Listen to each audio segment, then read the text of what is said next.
Welcome to Black Businesses Matter, a podcast about why Black businesses matter and the benefits of collaborating and advocating for Black businesses to drive impact.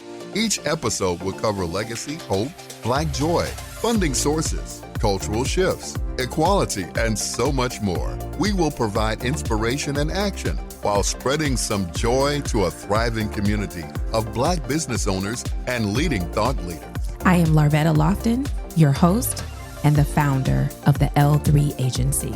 Known as the brand maven who transforms organizations with her storytelling prowess, meet Larvetta L. Lofton, host of Black Businesses Matter, a podcast about why Black businesses matter and the benefits of collaborating and advocating for Black businesses to drive impact. Welcome back, everybody. You all know we have been I've just been on a high with Women's History Month. Now I'm on another high where it is Black Women's History Month. And, you guys, I'm a Black woman. I mean, it is what it is, and I love it. I love my women in general. That's never going to stop because I'm a woman. But there's something special about a Black woman because my mama was a Black woman. My aunties are Black women. It is what it is. Mm-hmm. And so I love this. But what you also are going to experience today, I don't think I've ever said this, but I think you need to pull out your notepad for this one. I'm serious. I'm just trying to tell y'all, you better pull out your notepad on this one because it is also Financial Literacy Month. So I know, pull out the phone, whatever device you use to keep up with your finances. You may want to pull out that Excel spreadsheet. I can't believe I said Excel spreadsheet, that I am now in Excel. I am a converted Excel spreadsheet. That's a whole nother story that I have to tell you before I explain. I hate Excel because I want to do PowerPoints. I love making it look pretty. Well, I've realized that in being in business, I got to make money, right? I got to see profit, and that's only going to come through in an Excel spreadsheet. Yes. So you all, I've somewhat mentioned to you all Breedlove, the Breedlove Center. And I was a member of the Breedlove Center in its first year. And it is a cohort designed for Black women entrepreneurs.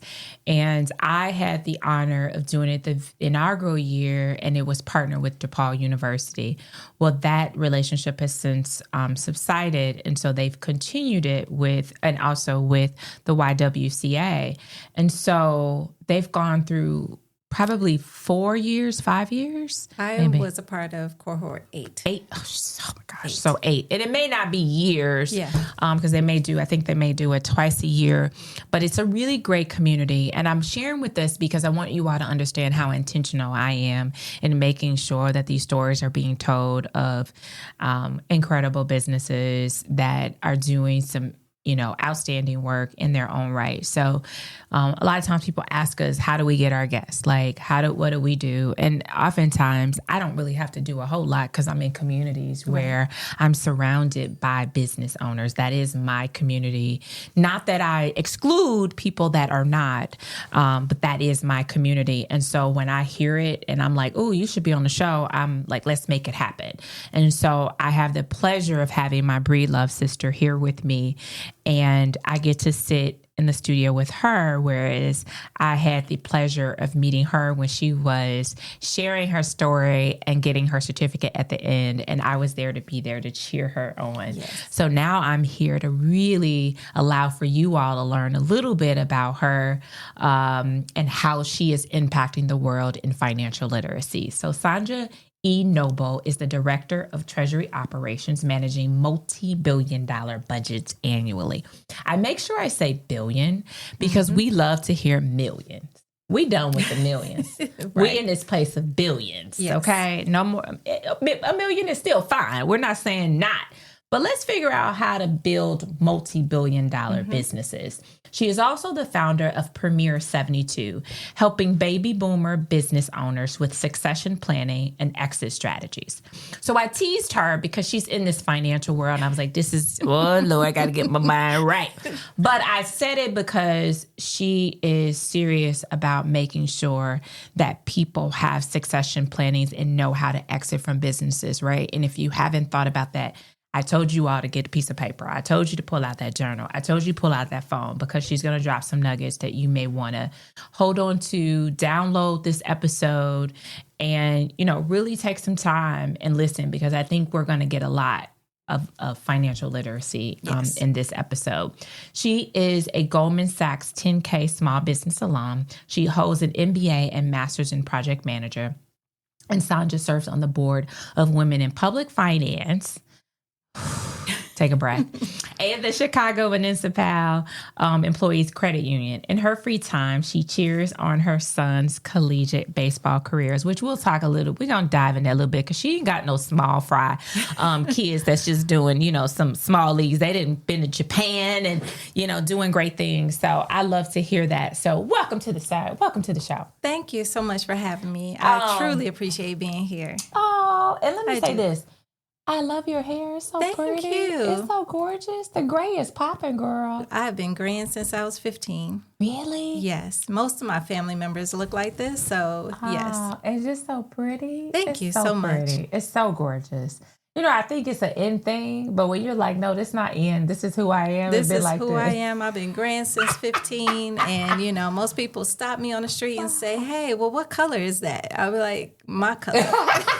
It's mine. I don't know. It's my color. But yes. I love it. And so, we always start because we want to understand, while you're impacting the world, kind of where it started. Mm-hmm. And so, who was Sanja as a little girl, besides being, a gray hair little girl at 15? Who else was she? So I was pretty much an observer. Okay. Really just come in a room. I always felt as if I could be a fly on the wall and nobody would notice me. Little did I know that people were waiting for me to break out into song. So being an observer, just watching, looking, observing my mother with all of their finances, looking at my grandmother having a building as a, back in the day, that was a big feat to have her own building with my granddad. Nice. Just observing all of the things. But I always had a love of math. Always had a love of math, always wanted to learn, always eager to learn. I was very much an athlete, but not on a team. Okay. But very much like to be outside, to compete against the men. But little did I know I would be competing against men all my life, especially in the financial sector. Wow. Oh my gosh, Sanja. I'm just like, wow. That is something to be said. That you literally started as a little girl and then just kind of moved in that space. That's beautiful. That's beautiful. Are either one of your boys into math? I know they're into baseball, but any one of them? Yeah, they like business. Okay. So just like most 20-year-olds these days, they are all about how they can make some money. They are. And really do it on their own terms. Most of them, when I graduated from college, I graduated Saturday. I was working at the bank on Monday. Yep. And that's just kind of our badge of honor. We had our jobs right out of school. Yep. Whereas they're a different breed. Mm-hmm. They want to experience life. I love it. And I know that when my son was coming close to his end of his season of his senior year of college, all his life he had been playing baseball. And really being a mother to understand the journey of an athlete, a college athlete, and just trying to figure out what they want to be when they grow up. Am I going further, or am I just hanging up my cleats to do something else? But really giving him the opportunity to think about it and call him and say, you know what, you don't have to make that decision today. After you graduate, let's take some time and decompress and figure out what we want to do. Yep. And that's when he was like, wow, thank you. But 20 years ago, Sanja wouldn't have said that. I would have been like, no, you need to graduate, get your job, get out of my pocket, all of that stuff.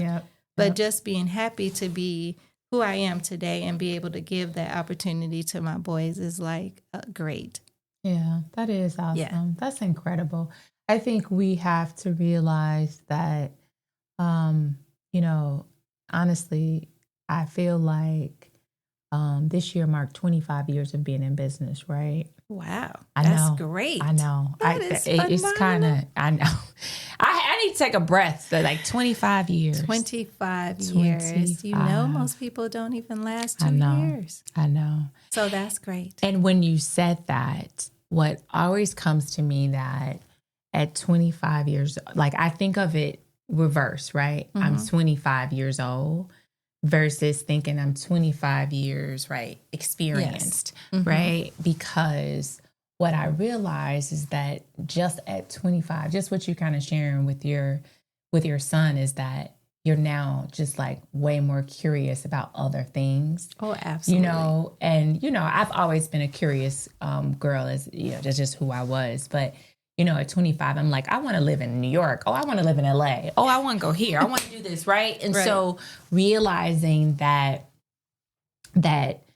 it helps me to say that I still have 25 more years to give, because I think sometimes when people do say 25 years, they also pigeonhole you because you've arrived in whatever way, right? Whatever way. Yeah. So when you bring that up, when you were talking about yourself, it makes me think about me as a 25-year-old entrepreneur that, right, I just, some things I just want to do differently, and I want to look at my business differently. So if I tell you where I started and where I am today, there's really, it's not literally night and day. Like I remember just, and I want to get to this because when you talk about succession planning, right, and that's what you do. And I listened to baby boomers. I was like, now, do you talk to Generation Xers too? I talk to everybody, but I am focusing on our baby boomers because there's so many of them that are about to start retiring and don't have a plan.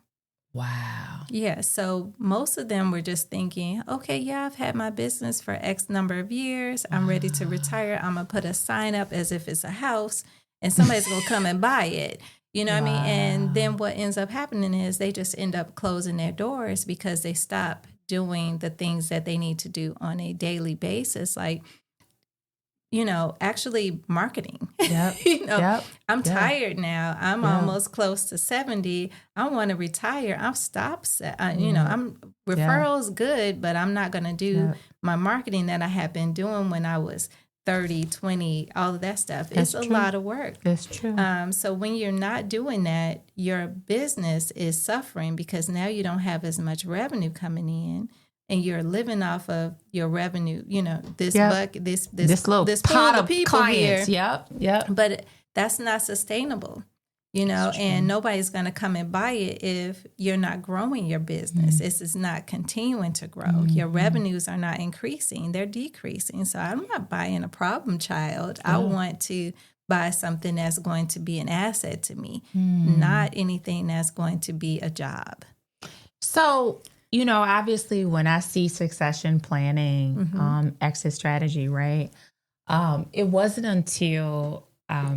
right. I didn't, you know, you think about this. So I think about this as business owners, really think that through. Oftentimes, and, you know, I've been doing this 3 years, done about over 100 episodes. Right. I don't think anybody walked into the business like, well, what's my succession plan, right? We just are surviving, right? In some regards, some of us are thriving, right? But we're not thinking that through. And I also believe that it's also culture. It is culture. Most people that are not minority, they are building businesses to sell.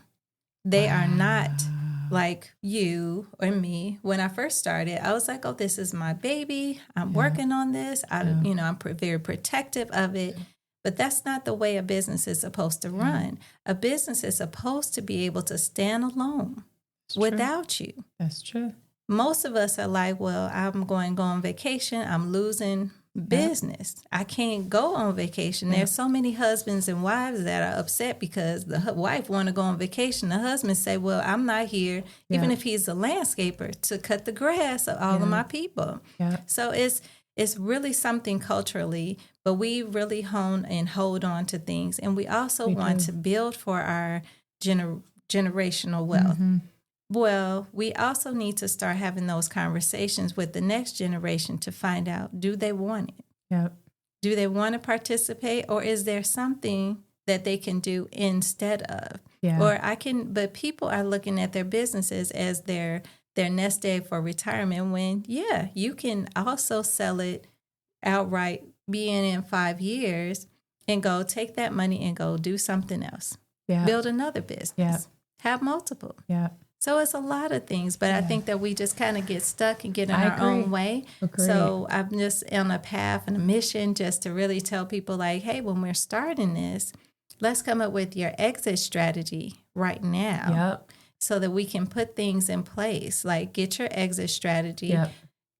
get your revenues up, Yep. really focus on your profitability, not revenue, profitability. Profit. And we, we've been talking, and I'm so glad that you're speaking because, right, I remember saying, oh, well, our revenue was X amount of dollars, which is public information, right? So that's another thing. We kind of keep that prize. Oh, yes. Right? Yes. Oh, I don't want to share how much. Honey, it's public. So, and so I've had to learn that too, because I didn't know, because you grew up in these, I grew up where, they don't tell nobody how much you make. Exactly. But it's public. And that's just our culture. We have a whole lot. I think right now there's a lot that's coming out of the closet that we're willing to share now, whereas before we were very closed vest. Yeah. I know that for me going into this, I've never been a person that leads with, well, I've managed billions of dollars and this, that, and the other. But I feel like I have to do that. You do. In order to get people to trust me and know that it's not just me. Yep. It's me plus all of these years. Correct. I've been in this business for 30 years. Wow. And I've been trusted by people. It's not easy to be in this space. You are challenged on a regular basis.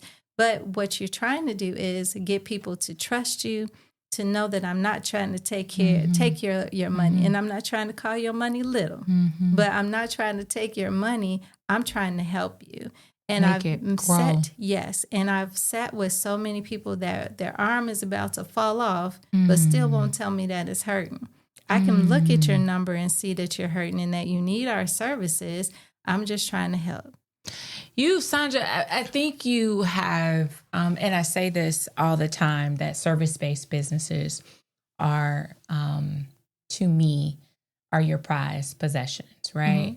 But we don't treat them the same. We hold on to those diamond earrings and that diamond bracelet as value, but we don't hold on to those professional services that are prized possessions to be able to see your business grow, advance, do that. We just don't. We don't even see ourselves to pay someone to be able to do that. Right. Because, and again, I wouldn't say that it's culture, it's just that we don't understand service, right? You walk into, and you said it, people want something tangible. Right. They want to walk away with something and be able to do this. But here's where we have to understand as business owners. If you don't have someone else touching those places, then what happens is you really don't know what you're doing. You're doing what you do best from a business standpoint, but when somebody can hold you accountable to say, hey, we noticed that you've spent X amount of dollars in this areas. Can we bring it down? Can we, and so understanding that if I always think of you as the holder of all the information, that's dangerous. It is very dangerous. It's so dangerous because when there is crisis, right? Whether that's a loss, a customer that you lose, or there's a death, right? Those things start to impact. And then what I do believe is you explode, right? The business explodes. Am I right? Absolutely. I do have a business partner. He's awesome. I've learned a lot from him. His name is Asa. And we hold each other accountable all the time. I'm not married to this man, but I swear we got accounts together and all this other stuff. And it's like, hey, but you have to have partners. You do. And even when I was starting in my journey, my entrepreneur journey, I would talk to my mother. She probably didn't know what I was talking about, but you still have to have a sounding board. And they will stop and pause because you should be able to explain your business so that a 5-year-old understands what you do. And if you're talking to somebody and they're like, slow down, you need to check yourself and figure it out. Correct. Sanja, I'm so glad you brought that up because like in marketing, we've always said market to, you want to market to a fifth grader, because fifth grader is where you're developing, right? And so you understand that most people, I'm not saying all, we understand from a fifth grade kind of point of view. That doesn't mean that having a college degree doesn't mean it, but from there, you understand the science, you understand the math, you understand that, and understanding that. And I say when we start to use terms that are just for us people don't know what that means. What does that mean? KPIs. Yeah. They say KPIs, make sure it's KPIs. We go in a room, people are like, what's a KPI, right? And of course, it becomes a commonplace, but the average customer doesn't know what that looks like, right? Know. And I learned that very early on. I learned that when I first started in banking, I sat down with my very first client was Jackie Robinson's widow. Wow. And we sat at a table and it was me and her and then 3 male Caucasians explaining to her what was going to happen to her portfolio. And they were talking very high term, very financial terms and everything. And I'm just out of college. And she's like, baby, do you know what they're talking about? I said, oh, they're just trying to get you to change the portfolio to get more income. She said, why didn't they just say that to me? And I said, that has stuck with me. Yeah. To speak in layman's terms, there's no point in me having you walk away from me and you don't know what I'm doing. Yeah. You can't explain it. You're walking away with a piece of paper and that means that you're not going to execute the plan. Yep. So we have to begin to break it down, make sure that our clients understand what we're trying to do for them. So that's what I lead with. I always remember her. I love that you do this. So tell me this as business owners, and we talked a little bit, before you came on, right? We know that there's business credit and there's personal credit. And I want you to really dissect, why we need both, right? And the importance of both of them. I think we understand personal for the most part, but I think just but maybe not. Okay. All right. Then you see, you're in the business to be able to share from that standpoint. And I think it's helpful because I also think, and you tell me this, is that I also think that the credit conversation in Black communities, we don't talk. When ultimately, right, there's somebody that can actually give you some really good information, that knowledge. And guys, this is financial literacy. Some people won't even share what that credit score is, an understanding that I was even reading an article, and I'm going to say this, that said that they started to build credit to be able to segment us too. So it was also another way to separate us. Absolutely. They were saying that was their way. So when they denied us, they could deny us for credit, but most of it was because we didn't know what it was. Right. We were clueless to what it was. So they were taking these point systems and made up these point systems. You go to the bank and the point system was like, well, you got to have this. Well, I didn't know that there was even a point system. Anything that happened. Yeah. Right. So I've heard that. And so it's so incredible to me that, but we're all scared of it. We don't want to hear it. We don't want to expose it. But we don't understand that they did that to keep us, bound to that. So on personal credit, I'll just say this. I do have it's called Silver Crown Credit Repair. And I started it when I was just during COVID. Started it as I was repairing my own credit. I was going on Facebook Live. Everybody's just trying to talk and just, hey, I'm trying to reach somebody. And I was getting denied credit because my birthday was wrong. But I didn't know. So just really digging deep, and most people came to me and were asking me like, hey, well, can you do mine? Most of us did not know that it is our right to get a free credit annual report. You can look and see if there's anything on there. A lot of times we are looking at stuff. Well, before there was Credit Karma and all these other apps and stuff, before we just didn't know until we got ready to buy. And then we realized, oh, I don't have the score that they're telling me that I need. Correct. So I want us to start just taking our power back by being responsible and looking at our stuff on a regular basis. And if anything pops up, anything that's weird, challenge it. I don't know what this is. I don't know this collection. Where did this person come from? So we have to be responsible financially responsible overall, whether or not you are in the market to buy a house, a car, finance, student loans, whatever it is. We just need to know where we stand overall. And I wanted to say, wrap up personal credit. We are responsible for like 65% of our score. 65% of our score is 35% is, I believe, our utilization, and the other half is how well we pay our bills. You know, late payments, slow payments. So just start paying the bills on time and keep your utilization low, and then your scores will go up. Now, if there's something that pops up, that's a different story, and we can challenge that. But we have rights as consumers. There's no color to that. We all have rights. As far as our business credit, it is a side, you know, but it's something that we have to build up. It's not like you can just jump out there and you're going to get the top of the line $50,000 line that you see on if you're watching everything online. They're like, oh, you just go over here to this credit union, they'll give you a line. I just encourage people to be responsible. Know what your business can handle. Like if you are having, is there a reason for you to get this line of credit right now? Is it necessary? Because if you have a line of credit, they're going to want you to use it. If you're not using it, there's a fee. If you use it, there's a fee. Can your business sustain that? Manage your expenses. Know what is good for you. And even if they offer you $100,000 line, do you need to take it? In some instances, you get credit when you don't need it. Would you say that again? You get credit when you don't need it. When you're shopping, they feel the desperation. They know, and then they're going to charge you crazy. But get it when you don't need it. Just be responsible for it, you know, and just use it periodically. Flow some payroll. Go ahead and pay it down. Just be responsible. That's what we have to do. So I love that. And I think it's important. You're so funny when you said that I had a business line of credit.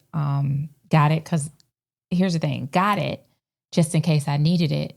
We had a payroll issue, and I was afraid that we weren't going to have enough to pay the team.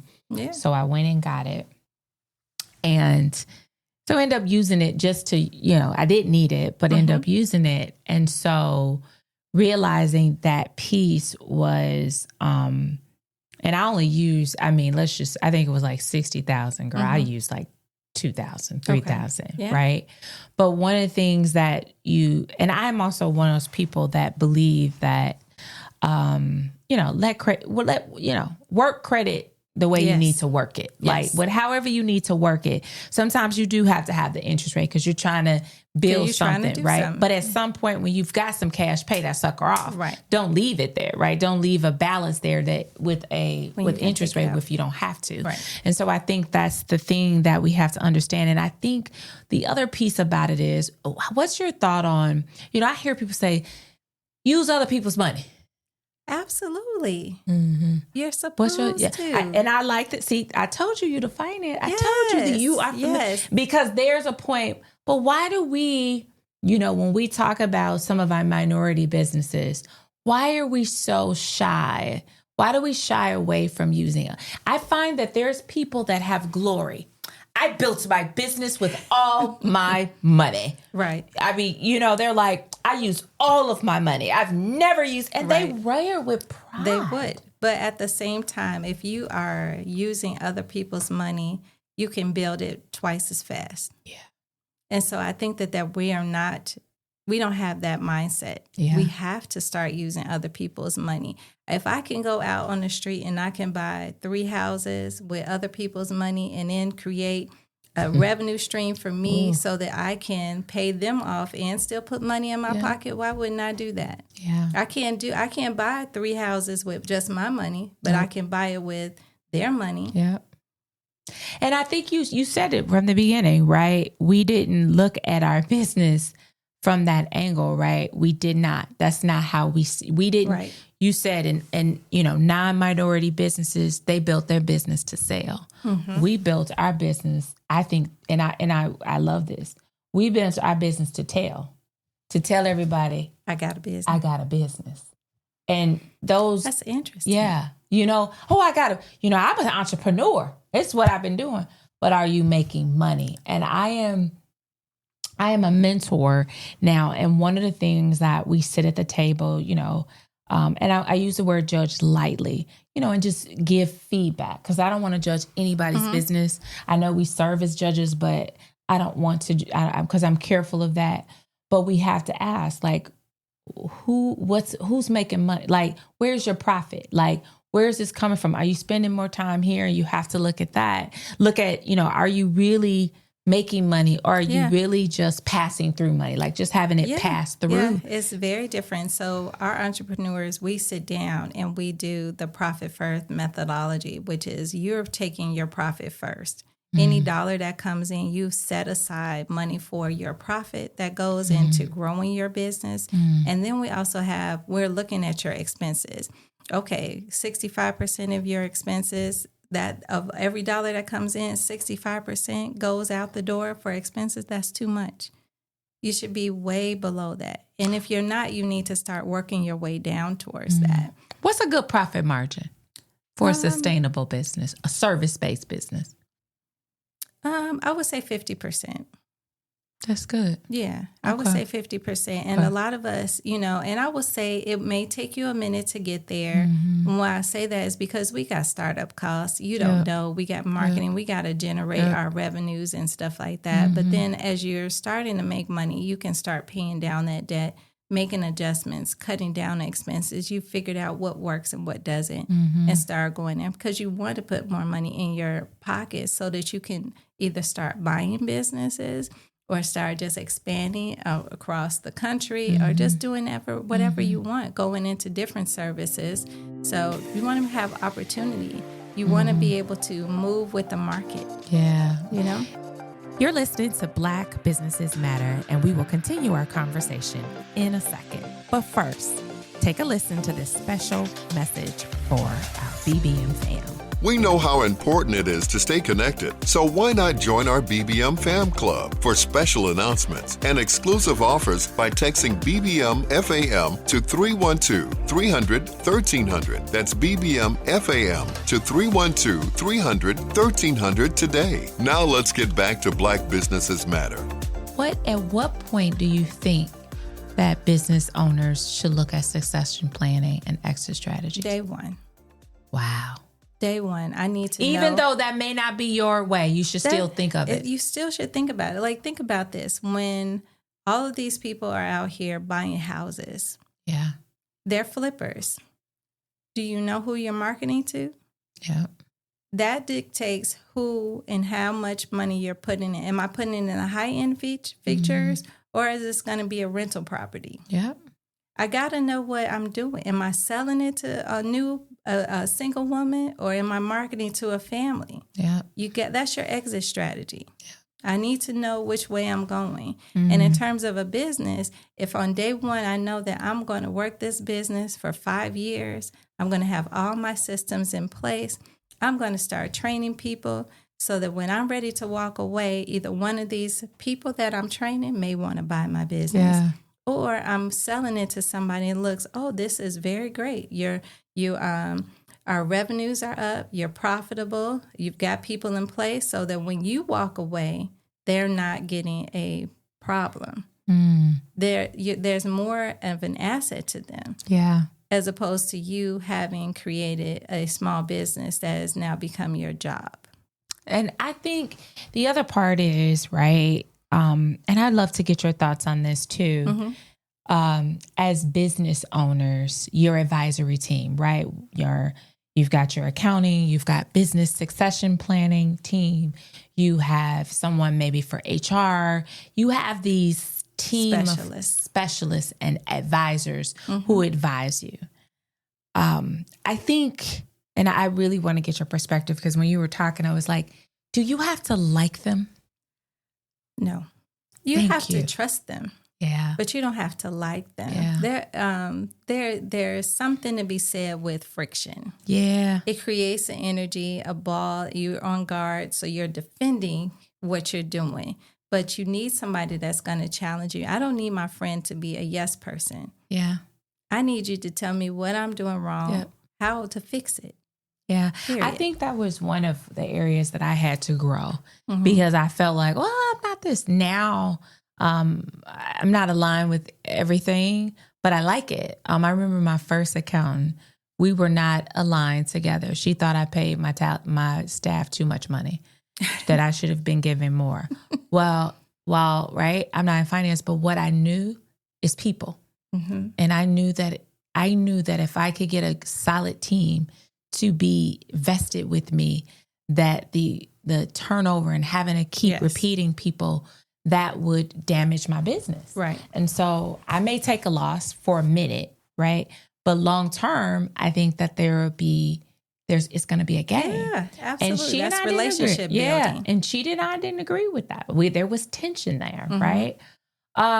But that didn't mean that she didn't respect the position that I held. Now she's qualified. She's an expert. She works in accounting, right? So she's qualified. But I also think that I think in some regards, right, the best person for me is me.com, right? Yes. So the best person to know about the intricacies of L3 is me. Right. And so you also have to understand they're not in the day to day. They're in it, but they're not day to day. Right. But they saw it. And so when it came back, she even said, yeah, I didn't like it, but you've proved a great point, because what happened, Sanja, is that when I went to see an investor, he said, I've never seen anybody that has had independent contractors and you've had them for 7 years. Right. There's a tremendous amount of value there. There is. So as a succession planner, so, you sharing that, I had no idea. So knowing that, I didn't know that I was planting that seed. Right. I just knew that it's just cheaper to, she was like, I was like, well, let me figure out how to keep her, or keep my team versus having to honestly train, because training is a cost. Training is a cost, and it's you also have to protect your spirit. Yeah. And this is what you're working on every day. I need to protect my peace. I don't need any cancerous energy coming into this space, because we've got to create here. Yeah. And I can't create amongst mess. Yeah. So I commend you for doing that. But most people, go the cheap route most of the time. Yeah. Because and I just knew that, and again, I just knew that they were part-timer supplement. And so just being able to have a little extra money to, do some of the extra things, pay them a little bit, they're going to stay, because it's not a full-time, but it's it's enough to, to take a trip. Take a trip, right? Help pay some of the car expenses, right? From gas to insurance, things like that.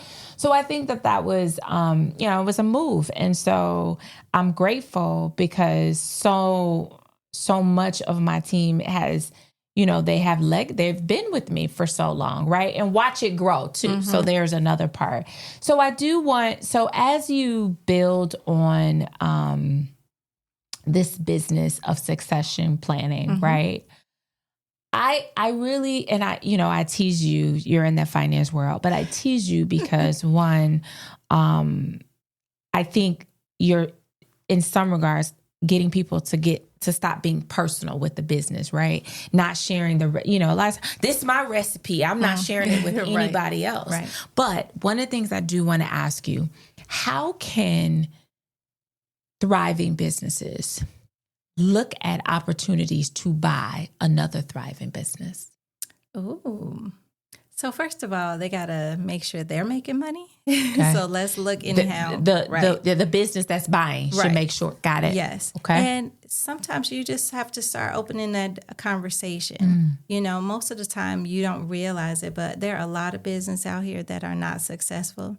And they're ready to join in a different capacity. So like maybe you don't want to buy it outright, but maybe you want to invest in them. And say it's a restaurant. Okay. You may be an expert. Your business is thriving and this one isn't. Maybe you're investing in overseeing to get them to another level, but not necessarily taking over, but you invest and then you take their piece of the pie with profit and come bring it back and keep doing things like that. So tell me what it does, but break down how that investment process look.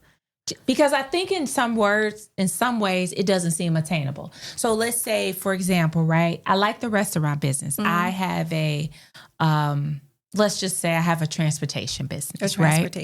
Have a transportation. We've done very well. But there's a restaurant. I know a friend, they're struggling, and maybe we've been very good at, the transportation side of the business. So does that say we invest $50,000 into, I made that number. I got you. $50,000 and say, hey, I'm going to put $50,000 into your business with a return, right? Some kind of return that over the next 9 months, right? Yeah. I just made that up. I'm all like 9 years. I don't know. Yeah, that's a lot, right? So I'm sorry. Wow. In the next 2 years, maybe. Yeah, I mean, so if I'm a business owner and I'm going to buy another business, I'm in the process of working on a couple of things. Someone I know, he's acquiring other businesses. Okay. What you do is you're asking that person to you give a letter of interest saying, hey, I'm interested in purchasing. You're asking them, most of the time they have kind of hinted around that they want to sell. Okay. You're asking for their financials. You're asking all the questions that I had said before. Like, what's Get your revenue? pencil, guys. This is good. What's your revenues? Is it going down? Is it going up? What's going on? These are good. Are most people, are they still coming? Was there something that impacted you for a year, 2 years? What's going on? Is there a health issue? You're trying to dig into this to find out what exactly is going on. And finding out if you can go in yourself and make this business profitable. You're not buying a problem. It may be a problem to them, but do you see this as an asset? Are all the people, the employees there, are they going to stay? Or are they walking away with you? So do I have to build from scratch or can I plug and play? So there's a lot there. And most of the time you're looking at, a person is trying to sell. Somebody may say that they want $100,000, but you're looking at their revenues and it's like, there's no way I'm buying this for this. Yeah. You haven't turned a profit in 10 years. I'm not doing that. So you go in and you'll buy it for pennies on the dollar. And don't be scared to say, okay, well, I'll give you a lump sum of $10,000 and we're going to act as if this is a mortgage. I'll pay you monthly. Wow. So there's so many things. There's so creative you can finance. do that. So you can get capital to buy a business. Yes. See, but I don't, Sanja, I just want to say this. I don't think we've had this kind of dialogue within the construct of Black. I know, let me say this. I'm in rooms that I do hear that, right? I do. And I knew in some places, I knew that I was going to have I'm considerative as an agency, we want to be acquired. Okay, I'm clear about my acquisition job. I'm clear about how I want to play. Right. I'm clear about, who that is at this. But then someone said, but Larvetta, you also could consider buying a business that could be complementary to. And I didn't. Yes. But again, I'm not having those conversations that anybody, you know what I mean? So I wonder, right? So when you broke that down, I'm like, oh, that's how it works. Because it's just not something, I don't know that that knowledge is available to communities. It's not. And one of the things that I just started was, I can't think of the name that I came up with. But anyway, it's just conversations among entrepreneurs. Typically, we are in these rooms and we're doing regular networking. Yeah. I want to have a conversation where how can we be complementary? How can we work together? I'm not trying to take over, but I may have an event. It should be at your spot. Then I should be able to go to her spot. But we're all supporting each other. Yeah. And supporting each other means in different capacity. Yeah. That means I'm spending money at your place. You're spending money at my place. Yeah. And most of the time we're so closed vest, we don't know what people are doing. You don't know how she did it. How did she sell it? Yeah. It could be just a small tweak that you hear from that conversation, that dinner that we're sponsoring, becomes the buyer of your business That's or awesome. connects you to the next person. That's good. So we just want to do that. And I think we just need to build that community. There's so many communities that have these entrepreneurship programs, and I love them. I participated in too. But at the same time, we have to stop and really start networking. Yes, we do. Within Really- the network. Exactly. Yes. Agreed. Really. I agree. What would you say, and I'm saying this, what is the criteria? And I'm curious because I do think that as you were talking, right? So if we have a business owner or someone who's never been a business owner, right? Sometimes we think that the person that you have a person who has a business and then you have a person who's never been in business. Right. What's the criteria? Or let me say this. What does it take to build a thriving business? Is it someone who's been in business or is it someone who's never been in business? I think it's Because you've seen the inside, I'm curious to know. Yeah. So I think it's, for me, I would say you have to care. Because if thank you for don't saying care, it, not giving it in a position, but it's a character trait. It's a character trait. You have to have a passion for this. This is something that being an entrepreneur, you're going to take some beatings. You do. You're going to get some wins. You're going to go up and down. You're going to quit every day. You're going to quit. You're going to cry. Yep. You're going to be excited. Yep. And it could all happen in one day. That part, Sanja, you were So right. you got to have some grit, Yeah. but you got to care, because if you don't care, how can you service people? How can you deliver to people your best if you don't care? That's now, you good. may not have, your clients may drive you up the wall, Yep. but at the same time, you still care about them and you want to see them win. Yeah. So you got to be able to care. Thank you for that. And I want, if someone was listening, I'm going to have Sanja tell you how you can reach her, connect with her, because I want for those of us that, we get a lot of young listeners, and I love my young listeners. And I want you all to know, stop thinking because you don't have a business, right, means that you can't be a wonderful business owner. Doesn't mean that because you have had a business means that you still can't have another wonderful business. Because Sanja said, you just have to care. So just sit with that and understand that, because I think we think that you got to go to school, you got to get this degree, you got to read these books. Now, here's the thing. You will still need to do some research now, because you got to build a business plan. Right. But the character trait of caring will help you sustain the business, is what you're saying, to be able to carry. And I think that's so powerful. So please tell people how they can connect with you about succession planning and strategies to exit now, because you said they should start now. Always start now. So for me, you can connect with me on LinkedIn. It's Sanja, Sanjae, Noble, Nob as in boy, Le. You can also reach out to me at snoble@premier72.com. And my phone number is 312-883-9114. So the one thing I love about Sanja, I don't know that anybody has ever given their email. So that's how she really wants to connect with you. People will give their website. So I love that you gave email. I love it. Okay. I think because we believe even as a marketing and communications agency, you have to meet people where they are, right? So sometimes an email is where they want to be. Because sometimes we can go to the website and be intimidated, right? It's too much. Maybe she gonna look at me and say, "Oh, girl, oh God, this is a mess," right? So I think from there, it does eliminate some of the stereotypes and barriers that sometimes we're faced with when we walk into spaces, because a website is your online store, guys. And so sometimes you walk in there and you be like, from the outside, it look like I can't afford that. You can go to the website and be like, I don't think I can afford them, So I think her sharing an email is important. And so one of the things that I do want to say to you was, what made you want to start this particular side of finance, right? We hear accounting, you and I tease. She's like, I don't do accounting. No, that's not what I do.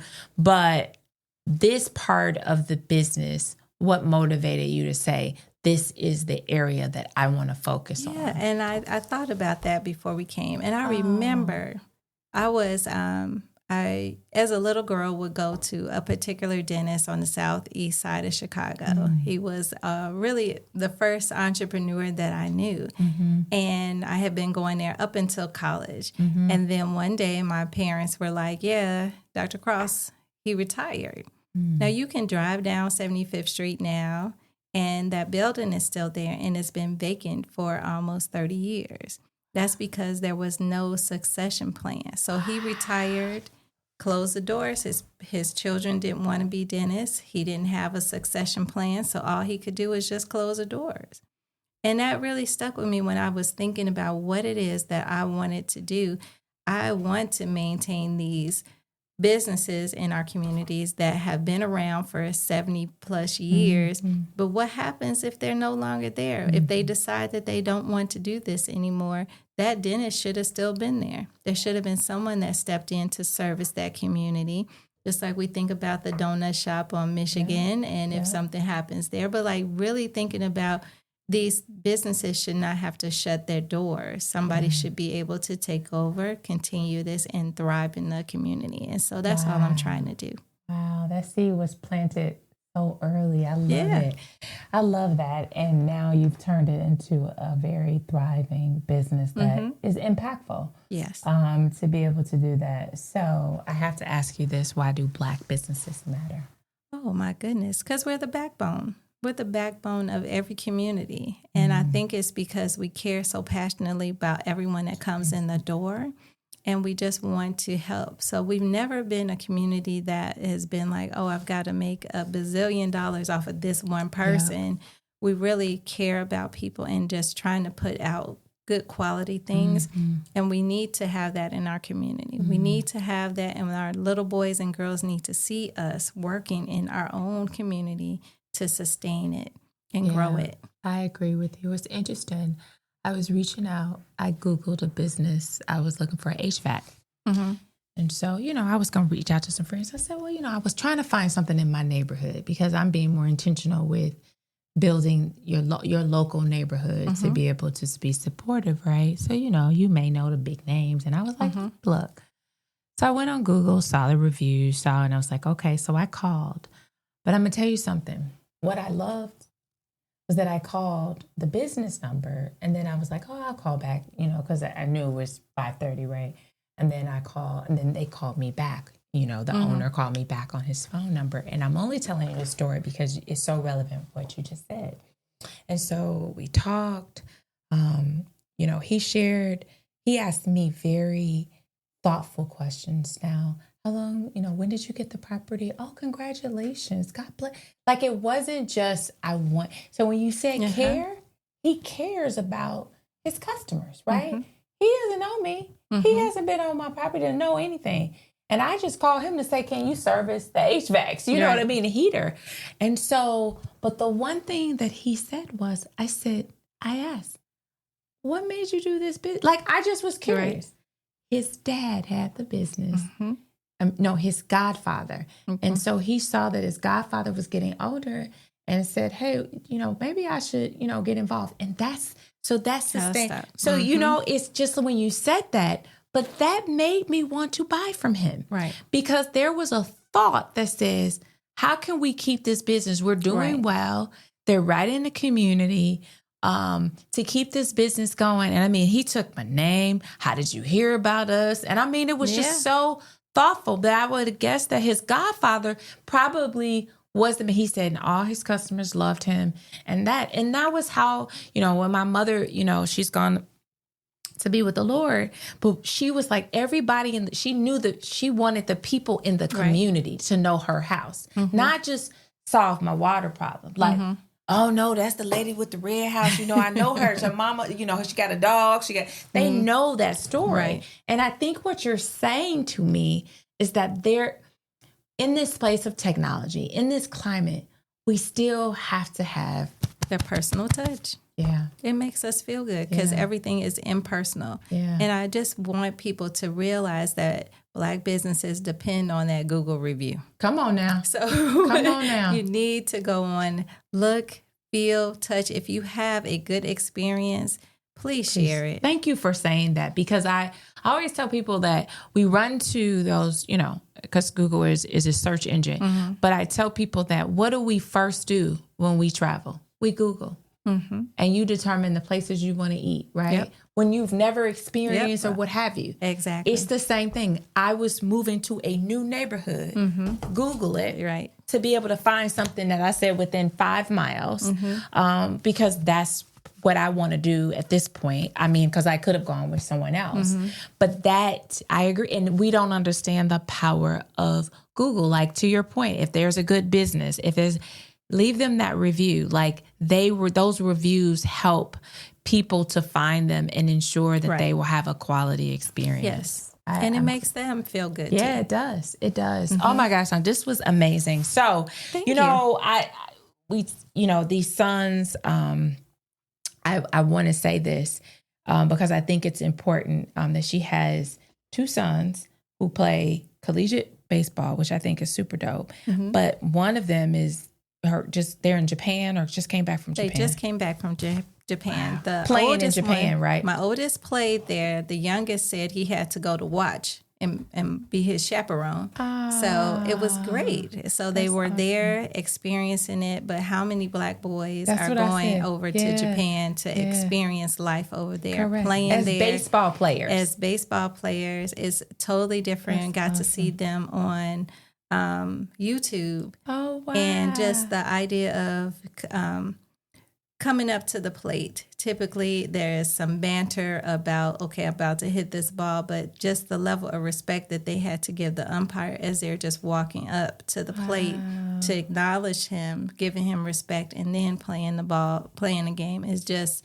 learning, and just thinking about that experience for them coming back to Chicago. What are they going to do with it? Yeah. How are they going to impact in the community? So I look forward for them to make an impact, because I was mesmerized when you told me. I was like, oh my gosh, like, I don't know any collegiate baseball players that literally have gone to Japan and could make that into a career or create something.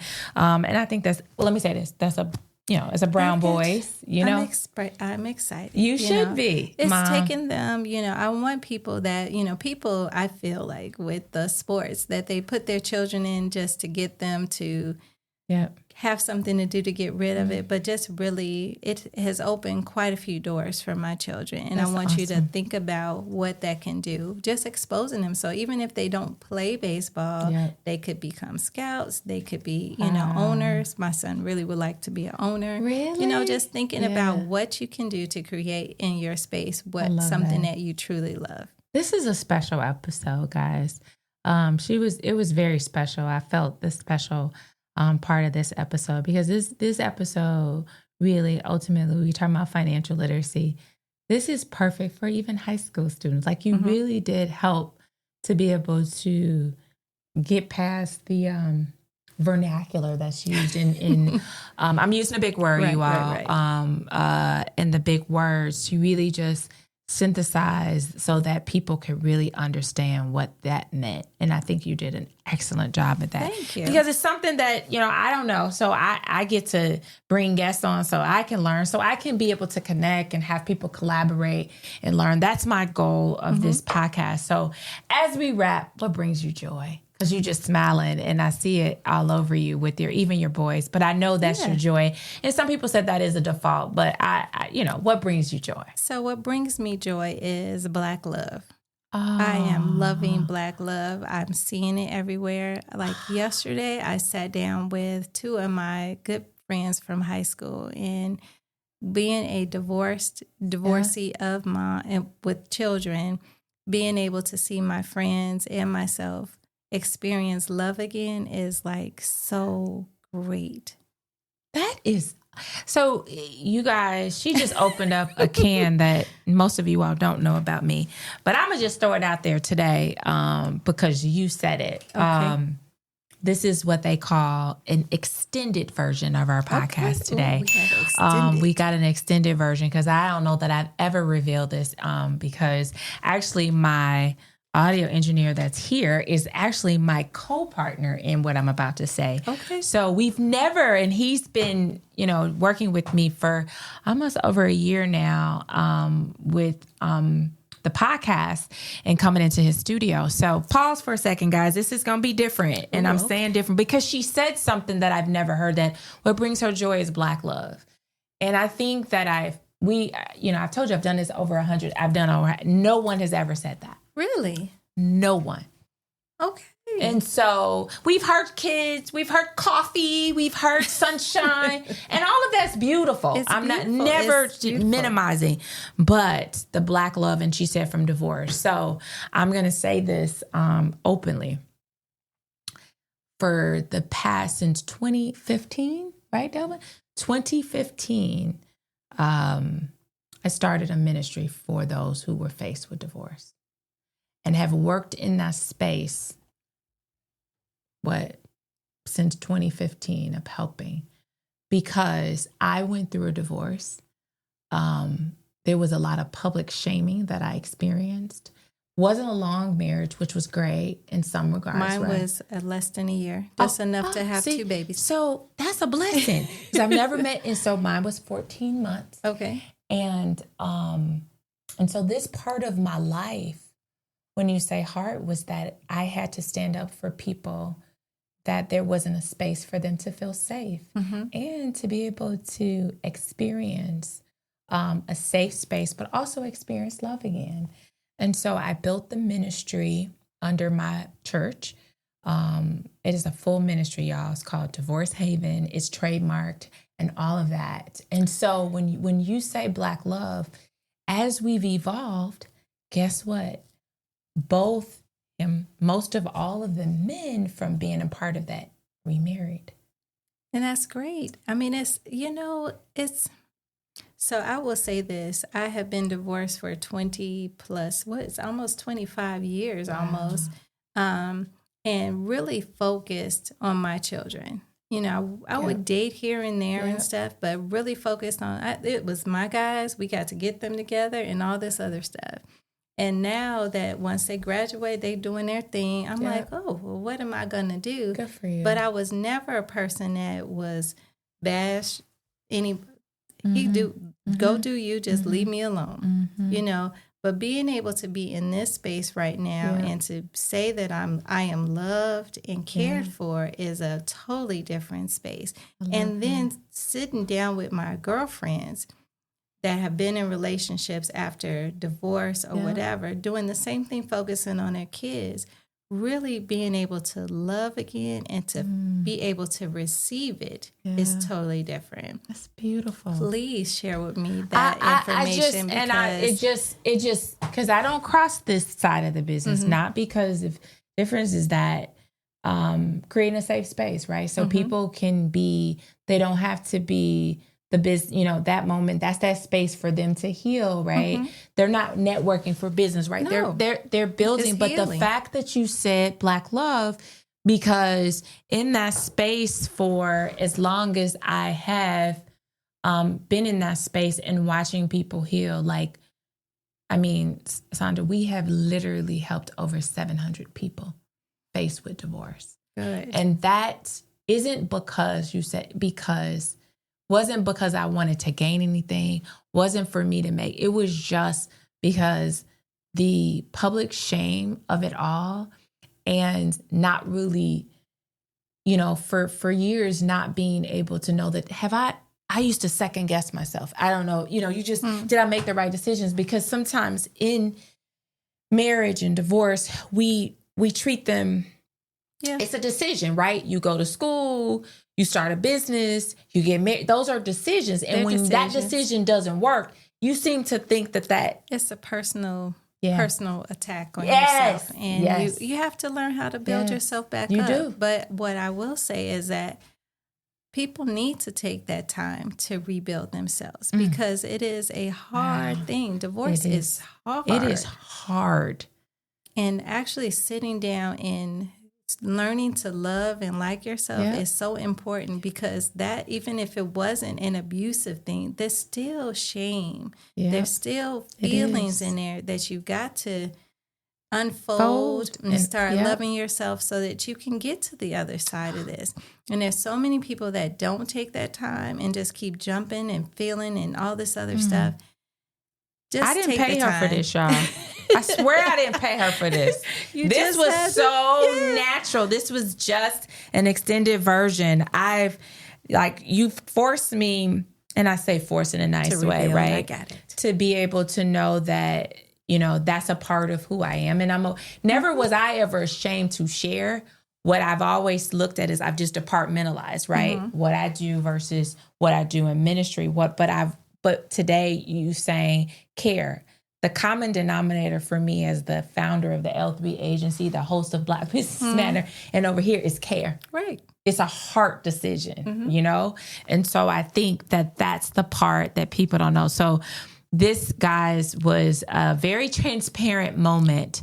And I'm glad. Yeah. I'm glad you said Black love, because I do think that it's important to be able to shine that. And so, guys, I don't know. I might bring that, that space of my life into this space, because part of the reason why we built it was because we felt like, Black people didn't have a space to really be able to talk about their divorce in the church space, right? Let's be real, in a space where, you can really talk, because it's not like, oh my gosh, 2 is better than 1, and how you're, they throw the things to make you feel bad. Yeah. And so being able to allow for there to be this uncoupling process, that you don't have to be shamed within, your walk, that it isn't about a church decision, it's your walk, with God. And so thank you.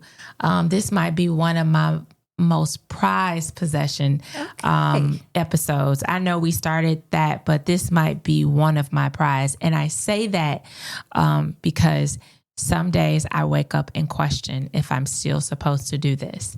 And you just reminded me that it's just an evolution. Like, you may not do it just like this anymore, but it might look like this. Yeah. And so my guests inspire me, and you do inspire me to just press on. So thank you, Sanja. And she's welcome. My Breed Love sister. Yes. So that's what we do. We're connected anyway through that place. But this has just been a joy to have you. It really has. Like, I'm just like, you just awakened something inside of me. Oh, that's good. Yeah, you did. Good. I didn't know that this finance, because I told y'all I didn't want to talk about this finance, but she really did, which is really, really good. Did. So, hey guys, look, it's Financial Literacy Month. It is Black Women's History Month. So here's what I challenge you on, right, is really thinking about some of the things that Sanja gave us today. I think it's some things that we can look at, because I do believe that, looking at how you do your business and then how you treat people is really how this thing works, right? And so realizing that those two matter and understanding that, and this might be one of those episodes that you may want to hold on to and kind of come back to, because we've never heard anyone say Black love. So I'm just going to say this, that's something that's coming. And if that's something you think we should do, here's what I'm going to challenge you. You hear this app, but I'm going to challenge you. 312, text us, 312-300-1300. I'm going to create a keyword, Black love, Black. If you text me that, you guys will force me to really bring that into the fold for our podcast. It'll be different, but I want to hear from you, listeners. I really do want to hear from you. So 312-300-1300. We're going to build that keyword, Black love, because really Sanja just opened that door up for us. So I'm being challenged, and I'll take it for 2025. So thank you guys. This was a special episode. So thank you. And I look forward to seeing y'all next week on another episode of Black Businesses Matter. The Black Businesses Matter podcast is produced by the L3 Agency, a culturally sensitive influencer, marketing, and communications firm in Chicago, where relationships are our currency, passion is our profit maker, and people are our bottom line. Follow us on Instagram at Black Businesses Matter.